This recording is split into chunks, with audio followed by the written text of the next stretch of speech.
Here again. I think this is probably the last of my current series about trauma. I'm really trying to demystify trauma. I'm going to be putting together a blog sometime this next month that'll go onto my website, and the collection of these videos will be on YouTube. So for those of you who are tuning in on Instagram, where I'm first launching this, this segment of my discussion about demystifying trauma is how do I set the conditions for healing from trauma? Number one, this is really big. Number one is recognizing how you may be perpetuating your trauma. You may be perpetuating your trauma by picking partners who are going to treat you in the same way maybe the original victimization situation that arose are re-traumatizing you. You may be in a job situation that is toxic. You may, oh gosh, this is a deep subject. You may be re-traumatizing yourself if you're a person who involves yourself in very intense workouts. I had a client that came to me once that just wanted to be fixed. I sure wish I could do that. If I had a magic wand and I could just wave it over you and you would be fixed, wouldn't that be so much easier? But then you wouldn't learn anything about yourself. We discover the need to be healed because something doesn't feel right. We know something's wrong. And the healing process is the avenue by which we can consciously become aware of how to heal. Because we are very disconnected from our bodies and our culture. And we need to learn how to heal. You don't have to teach an animal how to heal. If an animal is traumatized or wounded, it's going to heal from that naturally. So let's start with that example. Years ago, I was driving down the road and I had a deer run out in front of my car and completely smashed the front of my car, hit the hood, began to roll, hit the hood, flew over the top of my car and off the back left side of my car, landed on the road, the lane over in the oncoming traffic lane, off to the shoulder of the road. I was traumatized, scared the crap out of me. I saw it coming, but I couldn't react fast enough. So I pulled my car over, I got out, and I ran over, and here is this deer that looks, for all intents and purposes, dead. So the first response to trauma is the freeze response, and we'll get into the details about that more. But so this deer looks, for all intents and purposes, that it's dead. And I'm thinking, oh, shit. This is a dead deer. I get this dead. That's terrible. I was very upset about it. And a gentleman who lived nearby came running out to assist me. And we stood there and we were looking at the deer and trying to figure out what to do, who to call, whatever. And moments later, the deer shivered all over, its whole entire body shook. And then it jumped up and ran off into the forest. So that initial response to something traumatic, there are two initial responses. The predominant one is fight or flight. Oh shit, this is happening. I either need to defend myself or I need to run away, run away. And in lieu of that, when there is no opportunity to fight and there's no way to flee, the next salvific response that the body has is to freeze. So the freeze response in a human being would be like, for example, if a woman's being raped, she may freeze, she may go into the freeze mode. This is happening, there's nothing I can do to stop it. And that freeze mode allows her to get through what is a horrible experience and survive it. So the freeze response goes into place, and oftentimes people will go out of their body. So if it's an attack of being raped, you will freeze. So that means that you are not actually consciously experiencing what's happening. It's like it's in a dream state. You don't really connecting with what's really happening. It's like everything slows down. If you're in a car accident, a lot of times people will describe, I felt like everything just slowed down. That's the freeze response. That's where you're going, oh shit, I can't do anything about this. My car is getting ready to crash, or I'm, being raped, or whatever's happening. And so that's a version of the freeze response. When one might be being sexually abused, say in the home by a parent, or a relative, or a caretaker of some kind, or whoever, repeated sexual abuse, oftentimes the person will just simply go out of their body. So it's like they just simply detach from being in the body. The eyes will kind of roll back, and there'll be this, I have to go somewhere else in order to survive this constant ongoing thing. So that's the freeze response. And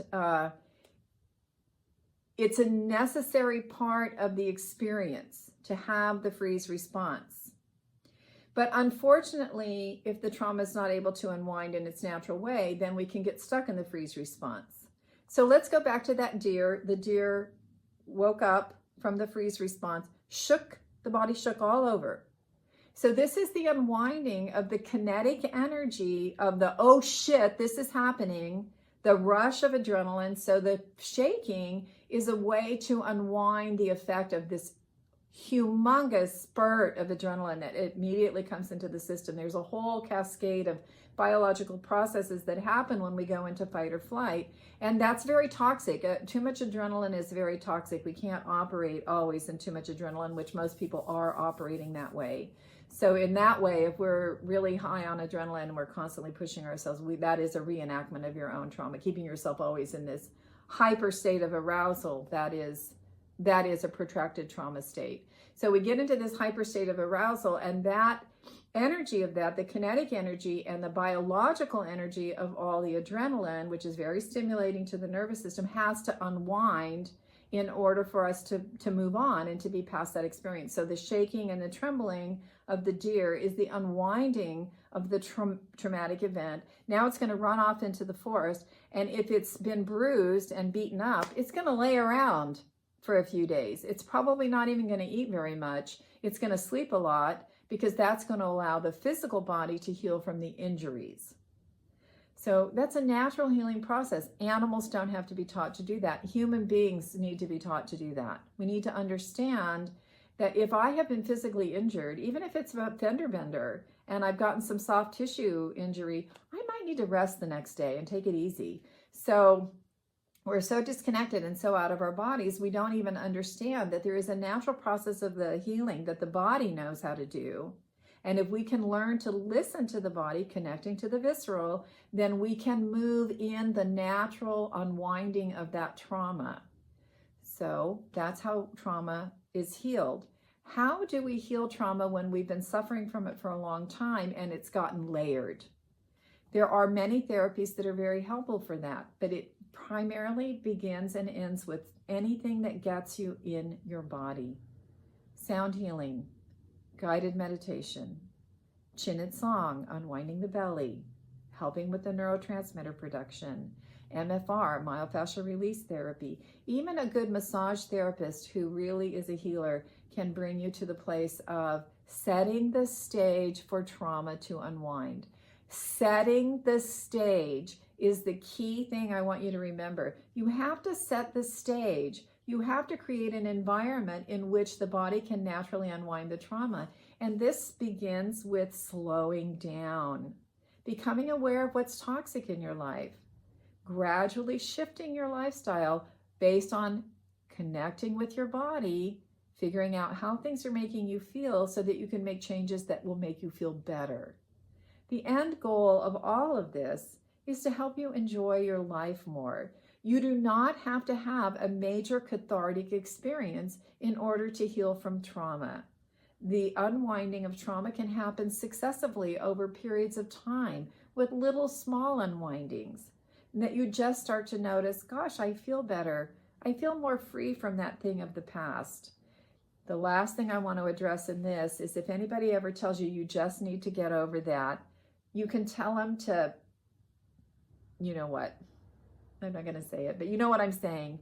because that is just an ignorant comment made to people. You just need to get over that. You just need to let go of it. That's a very common thing. You need to let go of it. If you could let go of it, you would. You can't let go of it because your body is still in the past. The deer that I hit on the side of the road has no recollection that I hit it. It has not thought another day about it since it got up and recovered.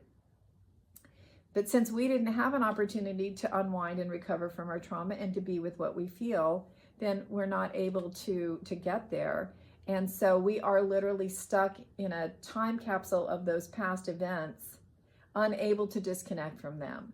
But slowly over time, when we set the stage for healing and the unwindings begin to happen, we begin to start to feel less and less connected to that thing, and eventually that event of the past becomes a distant memory. It's no longer resonating as an energetic force in your life. It's something that happened to you. It's something you learned to sit with. You gradually began to be able to connect with it and to feel the energy of what it is. Eventually that begins to break down in your microbiology as you sleep at night and dream, as you allow space for the unwinding. And one day you wake up and you just realize, gosh, I'm not in that anymore. That's the natural healing of trauma. The body is built to heal physically, emotionally, mentally. It will heal trauma all on its own. I recommend you stop poking at it and just learn to sit with it. Just appreciate it. Be with the energy of it. Even if it's painful and it makes you cry, then feel the pain and cry. And over time, you will begin to heal, even if you cannot afford to go see anyone to support that process. You and you alone have the inner voice to heal what has traumatized you. I thank everybody for tuning in. I'm happy to speak to anybody and support them. I can do a 30-minute discovery consult for you to encourage you in your own healing process. You don't have to come in every week and have sessions with somebody, with me or anyone. Trauma can be healed naturally when we learn to sit and be with it. Thank you so much for tuning in. I hope you learn to trust yourself. Vanessa Goldine, Bridge to Health Wellness here in Scottsdale, Arizona, the Awaken and Evolve Learning Center. You can also find me on YouTube at the Awaken and Evolve to Learn and Heal YouTube channel. Blessings to all of you.